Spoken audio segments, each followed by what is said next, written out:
Right అది దిల్ రాజు చెప్తున్న మాటలు నేషనల్ కాదు ఇంటర్నేషనల్ పుష్ప 2 డైలాగ్ కాదు ఇది ముఖ్యమంత్రి తమ ముందుంచిన పెద్ద టార్గెట్ పెద్ద విజన్ సీఎం విజన్ ని మేము ఇప్పుడు టార్గెట్ చేయబోతున్నాం బెనిఫిట్ షోస్ కావచ్చు టికెట్ల పెంపు కావచ్చు ఇన్ని సినిమాలు రిలీజ్ అవుతున్నాయి కావచ్చు ఇవన్నీ కూడా చాలా చాలా చిన్న విషయాలు ఇండస్ట్రీలో ఇప్పుడు మా టార్గెట్ అంతా బిగ్ టార్గెట్ అంటూ ఉన్నారు రైట్ ఇదే విషయానికి సంబంధించి మా అసోసియేట్ ఇన్పుట్ ఎడిటర్ నగేష్ ఉన్నారు అప్డేట్స్ అందించడానికి నగేష్ నిన్నటి నుంచి కూడా ఇవాళ మీటింగ్ ఉంటుంది మాట్లాడతారు సినీ ప్రముఖులంతా వెళతారు ఏం చెప్తారు అన్న ఉత్కంఠ కనిపించింది కానీ బయటకు వచ్చిన తర్వాత సినీ ప్రముఖులంతా సింగిల్ లైన్ స్టేట్మెంట్ ఇస్తున్నారు అందరూ కూడా దిల్ రాజు వైపే చేతులు చూపించారు దిల్ రాజు కూడా చాలా లైట్ గా అంటే అసలు అవి పెద్ద విషయాలే కాదు అంటున్నారు సగటు ప్రేక్షకులు చాలా క్వశ్చన్స్ అరైజ్ చేస్తున్నారు మీరు అనాలిసిస్ చెప్పండి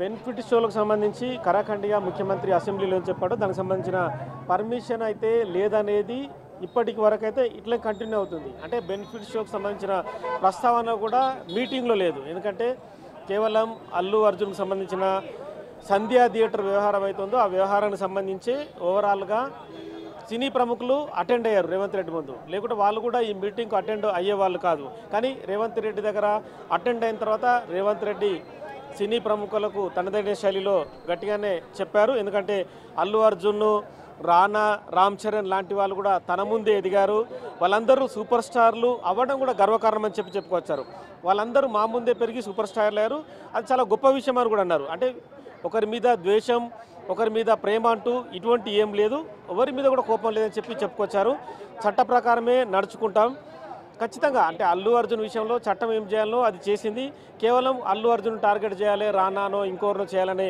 ఉద్దేశాలు తమకు లేవని చెప్పి క్లియర్గా చెప్పుకొచ్చారు మొత్తం ఓవరాల్ వ్యవహారంలో మంత్రివర్గ ఉపసంఘం భేటీ వేస్తున్నారని చెప్పారు సినిమా పరిశ్రమ నుంచి కూడా మరొక భేటీ వేసుకొని రెగ్యులర్గా అంటే మంత్రివర్గ ఉపసంఘం అలాగే సినిమా పరిశ్రమ రెగ్యులర్గా కూర్చుంటే కనుక చాలా విషయాలు మాట్లాడుకోవచ్చు అనేది కూడా సూచనలు చేశారు గంటన్నర పాటు కూడా సినిమా ప్రముఖులు తమకు సంబంధించిన అంశాలు కూడా అంటే సినిమా పరిశ్రమను హైదరాబాద్లో నెక్స్ట్ లెవెల్ తీసుకెళ్ళడానికి ఎంత కృషి చేస్తున్నామని చెప్పి రేవంత్ రెడ్డి చెప్పుకొచ్చారు సినిమాలకు కూడా ప్రభుత్వం ప్రత్యేక ప్రోత్సాహాన్ని రెగ్యులర్గా అందజేస్తుంది అంటే తెలుగు సినిమా పరిశ్రమ అనేది ప్రపంచవ్యాప్తంగా ఒక బ్రాండ్ కావాలన్నదే తమ లక్ష్యం అని చెప్పి కరాఖండిగా సినిమా ప్రముఖులకు చెప్పిన పరిస్థితి అంటే పరిశ్రమ బాగుంటేనే అందులో ఉన్న కార్మికులు బాగుంటారు వినోదాన్ని కూడా పంచే విధంగా ఒక మంచి ఆహ్లాదకర వాతావరణం ఉంటుందని చెప్పి చెప్పుకొచ్చారు ఇక తెలంగాణలో ఐటీ ఇండస్ట్రీ ఫార్మా ఇండస్ట్రీతో పాటు సినిమా పరిశ్రమ కూడా ఒక ముఖ్యమనేది కూడా రేవంత్ రెడ్డి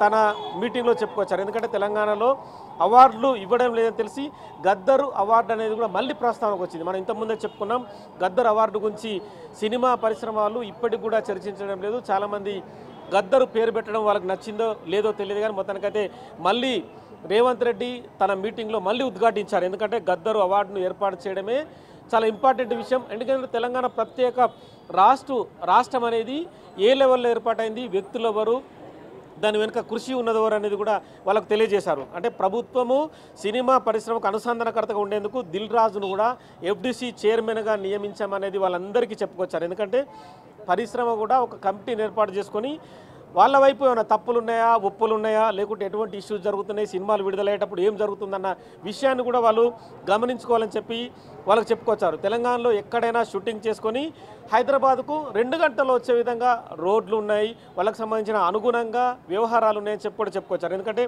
తెలంగాణలో ఏకో టూరిజం కావచ్చు టెంపుల్ టూరిజం కూడా ప్రమోట్ చేయండి ఎందుకంటే టూరిజం ప్రమోట్ అయితేనే ప్రపంచవ్యాప్తంగా సింగపూర్ మలేషియా లాంటి దేశాలకు అనుగుణంగా కూడా తెలంగాణ కూడా ఒక బ్రాండ్ లాగా ఉంటుందనేది రేవంత్ రెడ్డి భావన ముంబైలో వాతావరణం కారణంగా అంటే బాలీవుడ్ స్థిరపడిందనేది రేవంత్ రెడ్డి చెప్పారు ఎందుకంటే కాస్మోపాలిటన్ సిటీలో హైదరాబాద్ బెస్ట్ సిటీ అంటే ఇండియా వైడ్గా చూస్తే కనుక హైదరాబాద్ దక్కన్ పీఠభూమి హైదరాబాద్లో సినీ పరిశ్రమ ఎదగడానికి అన్ని రకాల అవకాశాలు ఉన్నాయని చెప్పుకొచ్చారు ఎందుకంటే హాలీవుడ్ బాలీవుడ్కు హైదరాబాద్ వచ్చే విధంగా కూడా చర్యలు చేపడతామన్నారు హైదరాబాద్లో పెద్ద ఒక సదస్సు ఏర్పాటు చేసి ఇతర సినిమా పరిశ్రమలను కూడా ఆకట్టుకునే ప్రయత్నాన్ని కూడా తాము చేస్తామన్నారు సినిమా పరిశ్రమను నెక్స్ట్ లెవెల్లో తీసుకురావడానికి అంతా కూడా ప్రభుత్వం కృషి చేస్తున్నారు సినిమా స్టూడియోలకు స్థలాలు నిర్మాణాలు నివాస స్థలాలు ఫిలిం నగర్ చిత్రపురి కాలనీ కార్మికులకు ఇండ్లు ఇతర సౌకర్యాలు కాంగ్రెస్ ప్రభుత్వాలే గతంలోనే ఇచ్చాయని చెప్పి వాళ్ళకు మరోసారి గుర్తు చేశారు ఆ వారసత్వాన్ని తమ కాంగ్రెస్ ప్రభుత్వం మళ్ళీ కొనసాగిస్తుందని చెప్పారు.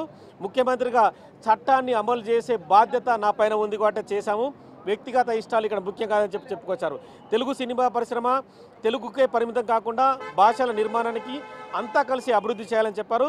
మా ప్రభుత్వం సినిమా పరిశ్రమను ఎప్పుడు అండగా ఉంటుంది, సినిమా పరిశ్రమ కూడా తమ సామాజిక బాధ్యతను గుర్తు చేసుకోవాలన్నారు. ఇక్కడ క్లియర్గా సినిమా వాళ్ళకు కూడా ఒక మెసేజ్ ఇచ్చారు. ఎందుకంటే సామాజిక బాధ్యతతో మెలగండి, ప్రభుత్వం చేస్తున్న మంచి కార్యక్రమాల్లో మీరు కూడా పార్టిసిపేట్ చేయండి, ప్రజలను ఉత్తేజపరచండి అని చెప్పుకొచ్చారు. ప్రభుత్వ కార్యక్రమంలో రాష్ట్ర అభివృద్ధిలో సినిమా పరిశ్రమ భాగస్వామ్యం కావాలని చెప్పుకొచ్చారు. ఓవరాల్గా దిల్ రాజు కూడా కొన్ని విషయాలు బయటకు చెప్పకుండా కూడా మీటింగ్ అయితే బాగా జరిగింది. తదుపరి మళ్ళీ కూడా సీఎంతో మళ్ళీ భేటీ అవుతాం అంటే ఒక కమిటీని ఏర్పాటు చేసుకున్న తర్వాత భేటీ అయ్యి ఇంకేమన్నా లూపోల్స్ ఉన్నా ఇంకా వేరే వ్యవహారాలు సినిమా పరిశ్రమకు సంబంధించి లోటుపాట్లను కూడా ఖచ్చితంగా సవరించుకుంటామని చెప్పి దిల్ రాజు చెప్పుకొచ్చారు. రేవంత్ రెడ్డి, డిప్యూటీ సీఎం బట్టి విక్రమార్క, కోమటిరెడ్డి వెంకటరెడ్డి కూడా ఇదే అంశాన్ని వాళ్ళకు గుర్తు చేశారు. మొత్తానికైతే మంత్రివర్గ ఉపసంఘంతో మరోసారి సినిమా ప్రముఖుల కమిటీ ఏదైతే ఉందో ఆ కమిటీ కూడా భేటీ కానుంది.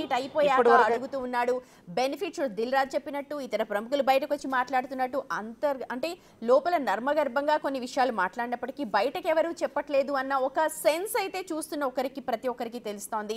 అలాగే ఇప్పుడు ఫోర్స్డ్ ఎంటర్టైన్మెంట్ ఒకటి, లేకపోతే ఈ విషయం ఏదైతే ఉందో అల్లు అర్జున్ కి సంబంధించిన విషయాన్ని కూడా ఎక్కడ ఎవరు మాట్లాడట్లేదు. దీన్ని ఎలా చూడాలి? అసలు ఆ విషయాలు చర్చించకుండానే ఉంటారు. ఎందుకంటే నిన్నటి నుంచి కూడా మొత్తం మీడియా అంతా కూడా కమాండ్ కంట్రోల్ సెంటర్ దగ్గరే కేంద్రీకృతమైంది. ఏం మాట్లాడతారు, ఏం చేస్తారు అని. ఇక్కడ లోపల జరిగిన మీటింగ్ సారాంశం మనకు అర్థమవుతోంది. రేవంత్ రెడ్డి గారు ఎక్కడ కూడా వెనక్కి తగ్గలేదు అన్నట్టే మనకు తెలుస్తోంది. ఇండస్ట్రీ పెద్దలు ఇప్పుడు ఏం ఆలోచనలో ఉండొచ్చు?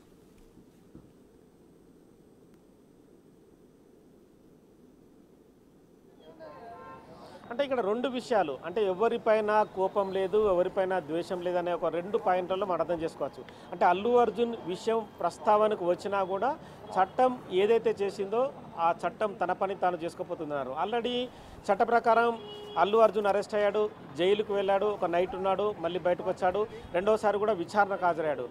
4 వారాల మధ్యంతర బెయిల్ ఉంది. తదుపరి అల్లు అర్జున్ స్టేట్మెంట్ కూడా రికార్డ్ అయింది కాబట్టి హైకోర్టు ఆ నిర్ణయం ప్రకారం నెక్స్ట్ లెవెల్లో అల్లు అర్జున్కు సంబంధించిన విచారణ కొనసాగుతుంది. సో ఇందులో ప్రభుత్వాలు ఎంటర్ అయి న్యాయాలు కానీ చట్టాల్లో చొరబడి చేసేది ఏముండదు అనేది కూడా ఇక్కడ స్పష్టంగా అర్థమవుతుంది. ఎందుకంటే పూర్తిగా హైకోర్టులో మ్యాటర్ ఉంది కాబట్టి ఇందులో ప్రభుత్వ జోక్యం ఉండదు, అటు సినిమా ప్రముఖులకు కూడా జోక్యం ఉండదు. ఎందుకంటే నెక్స్ట్ లెవెల్లో హైకోర్టు అల్లు అర్జున్ స్టేట్మెంట్ ఏదైతే ఉందో ఆ స్టేట్మెంట్ని సబ్మిట్ చేసిన తర్వాత మళ్ళీ బెయిల్ గడువును పొడిగిస్తుందా, లేదంటే అల్లు అర్జున్కు సంబంధించి మళ్ళీ విచారణకు పిలుస్తుంది అనేది కూడా 4 వారాల గడువు తర్వాతనే మనకు తెలిసే అవకాశం కనిపిస్తుంది. ఎందుకంటే అల్లు అర్జున్ ఒకవేళ తాను సహకరిస్తున్నాను, తన తప్పు జరిగింది, ఈ వ్యవహారంలో మళ్ళీ నేను ఇంకోసారి రిపీట్ చేయకుండా చూసుకుంటానని చెప్తే కోర్టు కూడా ఒకవేళ ఆయన విన్నపాన్ని గౌరవించింది అనుకోండి, ఆ బెయిల్కు సంబంధించి కూడా పూర్తి వెసులుబాటు కల్పిస్తూ మొత్తం అంటే పూర్తి బెయిల్ను కూడా ఇచ్చే అవకాశం కూడా కనిపిస్తుంది. ఇక నెక్స్ట్ బెనిఫిట్ షోలకు సంబంధించి సామాన్య ప్రేక్షకుడు కూడా క్వశ్చన్ మార్కు. బెనిఫిట్ షోలకు 300 ఉన్న టికెట్ 1000-1200 రూపాయలు పెంచారు కాబట్టి వాటికి సంబంధించి అసెంబ్లీలో ఏదైతే ప్రకటన చేశానో ఆ ప్రకటనకు కట్టుబడి ఉంటానన్నదే రేవంత్ రెడ్డి భావన. అదే విషయం కూడా సినీ ప్రముఖులకు ఆల్రెడీ చెప్పారు. మళ్ళీ కూడా ఆ విషయాన్ని కూడా ఇక్కడ ప్రస్తావన జరగలేదు. అంటే ఈ భేటీ అనేది ఏంటంటే సినిమా పరిశ్రమకు తెలంగాణ ప్రభుత్వానికి కాంగ్రెస్ ప్రభుత్వానికి మధ్యలో గ్యాప్ లేకుండా ఉండడం కోసం ఎఫ్డీసీ చైర్మన్గా దిల్ రాజు ఎన్నుకోబడ్డారు కాబట్టి ప్రభుత్వం నియమించింది కాబట్టి నెక్స్ట్ లెవెల్లో సినిమా పరిశ్రమ అభివృద్ధి కావచ్చు, మిగతా వ్యవహారాలకు సంబంధించి కూడా ఒక కార్యాచరణ సినిమా ఇండస్ట్రీకి సంబంధించి ఇప్పటికి ఏదైతే సోషల్ మీడియాలో అపోహలు కావచ్చు, లేకపోతే మీమ్స్ కావచ్చు వస్తున్నాయో వాటన్నిటికీ చెక్ పెట్టడానికి దిల్ రాజు, అల్లు అరవింద్, ఇతర ప్రముఖులందరూ కూడా ఒక ముందడుగు వేశారు. ఇవాళ ముఖ్యమంత్రిని కలిశారు. కానీ ఆ మీటింగ్ అంతా కంప్లీట్ అయ్యి బయటకు వచ్చిన తర్వాత దిల్ రాజు కావచ్చు, ఇతర పెద్దలు అన్నారు అది బెనిఫిట్ షోస్ అన్నది పెద్ద విషయం కాదు, టికెట్ల పెంపు అన్నది పెద్ద విషయం కాదు. నిజంగా అంత పెద్ద విషయం కాకపోతే ప్రీమియర్ షోస్ ఎందుకు వేశారు? ఇప్పటిదాకా వేసిన ప్రీమియర్ షోస్కి భారీ ఎత్తున 10 టైమ్స్ టికెట్లు పెంచుకొని భారీ స్థాయిలో ఇంత కలెక్షన్స్ అని చెప్పి పోస్టులు పెట్టుకున్నారు. ఆ భారీ కలెక్షన్స్ అంతా ఎక్కడికి వెళ్ళాయి? ఇవన్నీ కూడా ఒక సగటు ప్రేక్షకుడు అడుగుతున్న క్వశ్చన్స్. మరి ఎందుకు మా మీద రుద్దుతున్నారు?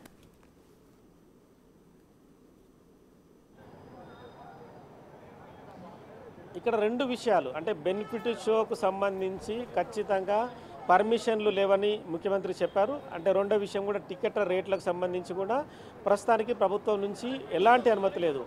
ఒకవేళ సినిమా పరిశ్రమ రెండు విషయాలకు సంబంధించి బెనిఫిట్ షోలకు సంబంధించి టికెట్ల రేట్ల పెంపుకు సంబంధించి ప్రభుత్వము ఏదైతే కార్యక్రమాలు చేస్తుందో పేద విద్యార్థులకు ఇంటిగ్రేటెడ్ స్కూల్స్ కావచ్చు, రెసిడెన్షియల్ స్కూళ్ళు, అలాగే అనాథ ఆశ్రమాలు కావచ్చు, ఎవరైతే మిగతా ఉద్యోగ అవకాశాల కోసం జరుగుతున్న మిగతా వ్యవహారాలు కావచ్చు, వాటికి సంబంధించి సినిమా పరిశ్రమ నుంచి ఏమన్నా వాళ్ళు ఫండ్ కేటాయించి తాము కూడా సహకరిస్తామని చెప్తే తదుపరి మళ్ళీ మీటింగ్లో చర్చించే అవకాశం కనిపిస్తుంది.